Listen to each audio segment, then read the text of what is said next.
Welcome back, everyone, to the pressure system tutorial series. Today we're talking about features. Okay, these are in essence your powers. These are what you're using to actually do things currently in a combat situation. So, what are the nature of features? How do they look? What do they mean, etc.? So, a feature is going to have a very evocative name. Hopefully, the name alone is going to give you an idea of what you're doing, right? Going to charge you up, get over there, get away from me. Makes sense. It's something you might say during that. You're then going to have it associated with a certain attribute, right? This one's a controller ability. This is going to be something I'm doing to the enemy. Controller's all about doing stuff to the bad guys. Something I'm doing to the enemy. You're then going to have, in essence, a keyword that's associated with how you use it, when you use it, and the timing of it. And then finally, you have what's the stress potentially it's going to do to me in order to do this. So let's talk about features and how they work in combat.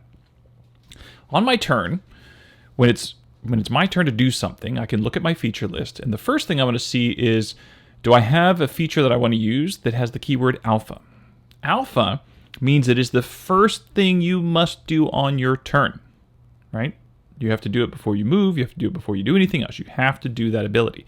So it's a restriction, right? Because I'm not going to be able to do two different alpha abilities on the same turn. I've got to choose which one I'm going to use, right? So that's the first thing. And if I have to move before doing it, I can't do it, right? So that's the first thing, alpha. The second one is, we'll skip down to action. Action means it takes up your action, right?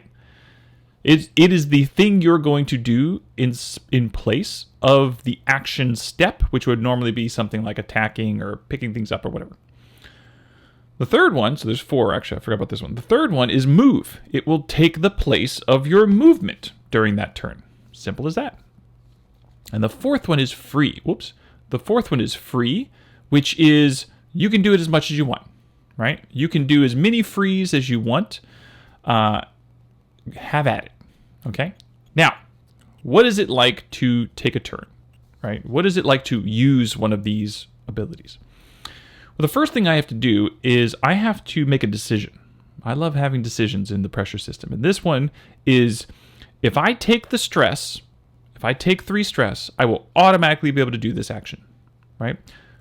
I want to point out that this is the Spark class, and the Spark stress is a little higher because it's a caster. So it's supposed to have that feel of the things you do are a little bit more potent. Whereas, say, like one of the Warriors features list is lots of 1s and 2s.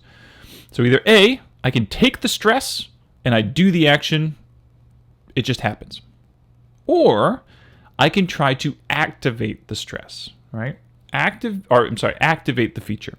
Activating the feature is whatever the attribute is associated with that feature, I am going to roll that attribute die versus the pressure die.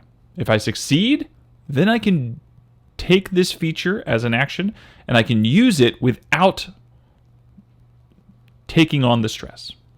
So that's the choice. Do I want to gamble and see if I can do this thing for free? Or do I want to take the stress and make sure I can do it? With things that are free, you might say to yourself, just try again. Now, if you fail at trying to activate an ability, you've shut that ability down. You can't use it that turn. You're not going to be able to sneak it in another way, right? So that's the choice. Once you understand what sort of like these 3 elements are up here, then the abilities are just clearly written, telling you what's going to happen, what do you do, how much damage you might do, how much advantage you might get on your abilities, standard sort of stuff you would see for other powers in other games, right? So that's the idea behind features. It's this economy of how much stress do I want to take and when do I want to do this ability, right? Do I want to do it now? Do I want to do it later? Do I want to stress myself out and make sure it happens, or do I want to risk it and see if I can actually do it? So that's features for the pressure system. It's sort of the backbone for the combat currently. And tune in next time, and we'll talk about some of the other aspects of the pressure system.